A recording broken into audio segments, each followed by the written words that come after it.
आज बनवूया नाश्त्यासाठी पौष्टिक मिक्स डाळीचे आप्पे, सोबतच ओल्या नारळाची चटणीसुद्धा बनवणार आहे. मुलांना डब्यामध्ये देण्यासाठी, नाश्त्यासाठी अगदी परफेक्ट रेसिपी आहे. सोपी रेसिपी आहे. हे आप्पे हलके, जाळीदार आणि स्पॉन्जी होतात. नाश्त्याला पोहे, उपमा खाऊन कंटाळा आला असेल तर नक्की ही रेसिपी एकदा ट्राय करा. या दिवसामध्ये पीठ फर्मेंट होत नाही इडलीचं, डोशाचं किंवा आप्प्याचं, तर त्याच्यासाठी या व्हिडिओमध्ये काही टिप्स सांगितलेल्या आहेत. तर व्हिडिओ पूर्ण नक्की बघा. चला बघूया रेसिपी. पौष्टिक मिक्स डाळीचे आप्पे बनवण्यासाठी एका वाटीने मोजून 3 वाटी तांदूळ घेतला आहे. तांदूळ कोणताही वापरू शकता, ज्याचा तुम्ही भात बनवता, किंवा रेशनचे सुद्धा तांदूळ वापरू शकता. फक्त इंद्रायणी वापरू नका. 3 वाटी तांदूळ घेतला आहे. त्याच्यासाठी 1 वाटी उडीद डाळ, 1 वाटी मूग डाळ, 1 वाटी हरभरा डाळ आणि अर्धी वाटी पोहे घेतलेत. हे सगळं प्रमाण एकाच भांड्याने मोजून घ्यायचं आहे. त्याच्यानंतर त्याच्यात अर्धा चमचा मेथी दाणे घातले. आता याच्यामध्ये पाणी घातलं आणि याला चांगलं चोळून धुवायचं आहे. डाळींना किंवा मग तांदूळला पावडर लावून ठेवतो आपण लवकर खराब होऊ नये म्हणून, त्याच्यामुळं हे चांगलं चोळून धुवायचं आहे. 2 ते 3 वेळा पाणी टाकून हे धुवायचं आहे. धुतल्यानंतर याच्यामध्ये दुसरं पाणी घातलं आणि आता हे झाकून ठेवायचं आहे. तर या दिवसामध्ये पीठ लवकर फर्मेंट होत नाही, त्याच्यासाठी मी काय करते, सकाळीच 11-12 वाजता डाळ तांदूळ भिजत घालते.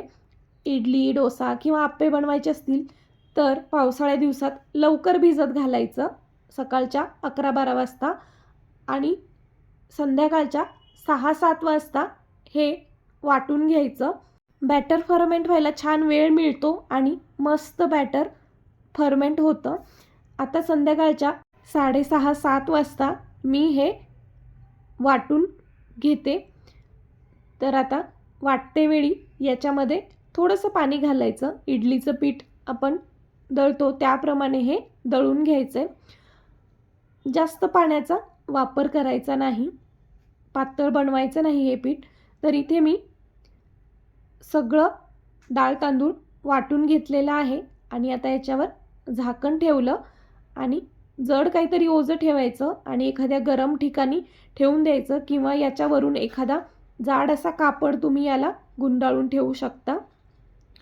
आता दुसऱ्या दिवशी सकाळी सगळ्यात आधी ओल्या नारळाची चटणी बनवायला घेतली. 1 ओला नारळ बारीक तुकडे करून मिक्सरच्या भांड्यामध्ये घातला.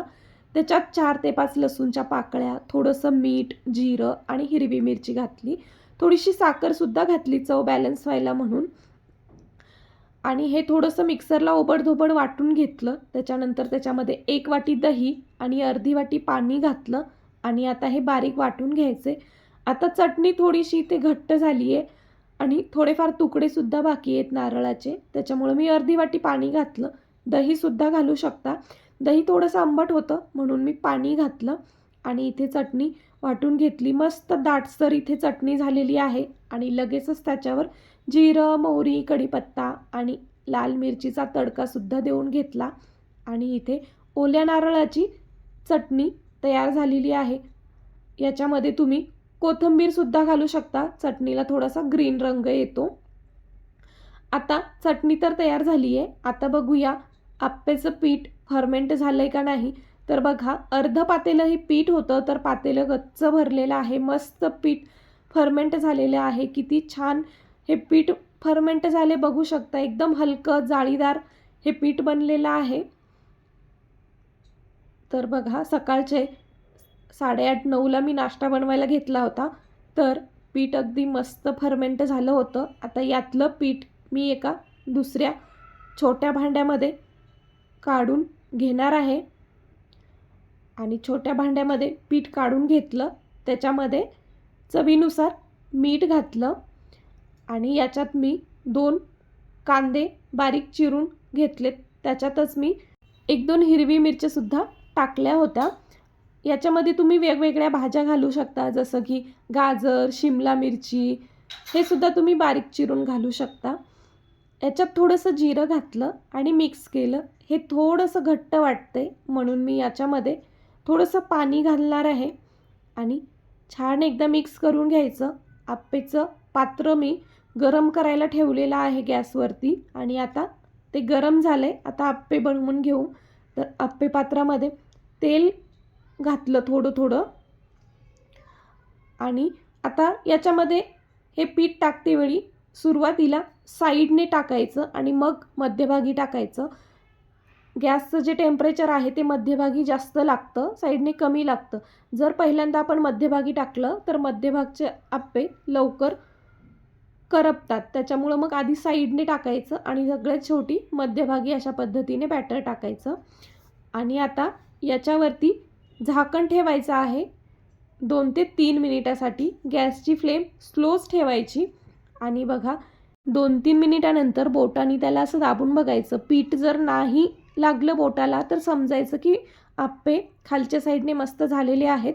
अशा पद्धतीने एखाद्या लाकडी टूलने हे असं पलटवून घ्यायचं आहे आणि पलटवून झाल्यानंतर थोडंसं तेल सोडायचं. छान खरपूस आप्पे भाजले जातात.